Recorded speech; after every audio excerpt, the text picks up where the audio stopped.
నమస్తే, welcome to KK news. నేను శ్రీదేవి. చింత చచ్చిన పులుపు చావలేదన్నట్లుగా ఉంది వైసీపీ సీనియర్ నాయకుడు మాజీ ఎంపీ గోరంట్ల మాధవ్ తీరు. ఎంపీగా ఉండగా ఆయన తన పనితీరు కంటే న్యూడ్ వీడియోల ద్వారానే ఎక్కువ మందికి తెలిసారు. అంతకుముందు పోలీస్ అధికారిగా ఉండగా తెలుగుదేశం నాయకులపై తొడగొట్టి సవాల్ చేసి జగన్ దృష్టిలో పడి ఎంపీ టికెట్ కొట్టేసి గెలిచిన గోరంట్ల మాధవ్ అటు తర్వాత కూడా తరచూ వివాదాలతోనే జనం నోళ్లలో నానారు.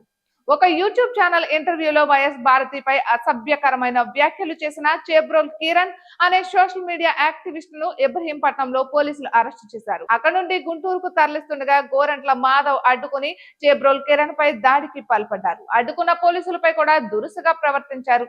దీంతో పోలీసులు గోరంట్ల మాధవ్ ను అరెస్టు చేసి గుంటూరు కోర్టులో ప్రవేశపెట్టారు.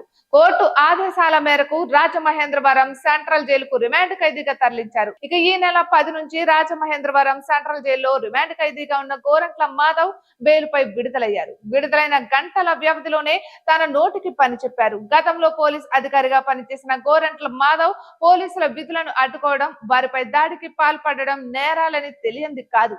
కానీ ఆ పనే చేసి అరెస్ట్ అయ్యారు. కానీ ఇప్పుడు జైలు నుంచి బయటకు వచ్చి చంద్రబాబు ప్రతీకార రాజకీయాలంటూ విమర్శలను గుప్పిస్తున్నారు. వాస్తవానికి వైసీపీ నేతలలో అత్యధికులు రెచ్చగొట్టే వ్యాఖ్యలు బూతులతోనే ఎక్కువగా గుర్తింపు పొందారు.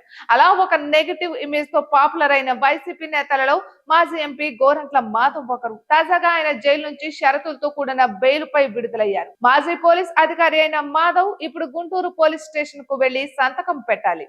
కోర్టు విధించిన షరతులలో ఇది ఒకటి. అయినా గోరంట్ల మాధవ్ తీరు మారలేదు. ఇలా జైలు నుంచి బయటకు వచ్చారో లేదో అలా చంద్రబాబుపై నోరు పారేసుకున్నారు. చంద్రబాబు ప్రతీకార రాజకీయాలకు పాల్పడుతున్నారంటూ విమర్శించిన గోరంట్ల మాధవ్ అన్నింటినీ గుర్తు పెట్టుకుంటామంటూ ఇష్టారీతిగా మాట్లాడారు.